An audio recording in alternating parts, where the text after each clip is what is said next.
இன்னும் 7 மாதத்தில் வீட்டுக்கு போக இருக்கிறார் ஸ்டாலின். இன்னும் 7 மாதத்தில் கோட்டைக்கு போக இருக்கிறார் அருமையண்ணன் எடப்பாடியார் என்கிற முழக்கம் எழுந்திருக்கிறது.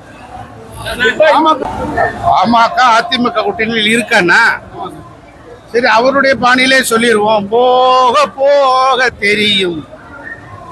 இந்த பாட்டை தான் சொல்லணும். அமித்ஷா வந்து இப்ப கூட்டணி ஆட்சின்னு சொல்றாரு சார். எடப்பாடி வந்து கூட்டணி ஆட்சின்னு சொல்றாரு.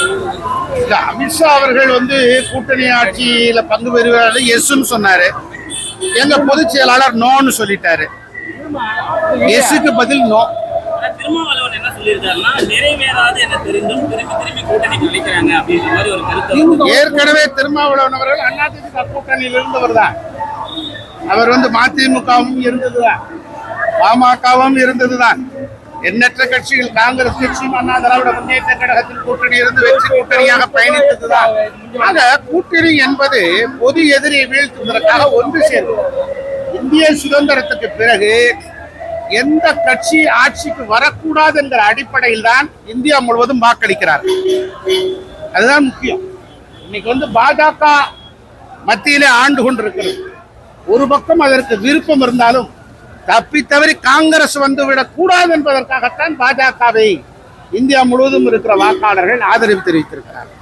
தமிழ்நாட்டை பொறுத்த மாத்திரத்திலே இனி அடுத்த முறை திமுக வரக்கூடாது என்கிற எண்ணம் வளர்ந்துவிட்டது. அந்த வாய்ப்பு அண்ணா திராவிட முன்னேற்ற கழகத்துக்கு தருவார்கள். திருச்சி சிவா அவர்கள் வந்து என்னன்னா, காமராஜர் ஏசி அறையில தான் தங்குவாரு, நாங்க போன இடத்துல ஏசி போட்டு கொடுத்தோம் அப்படின்ற மாதிரி கருத்தை வந்து சொல்லியிருக்காரு. அது எப்படி? இது வன்மையாக கண்டிக்கத்தக்கது.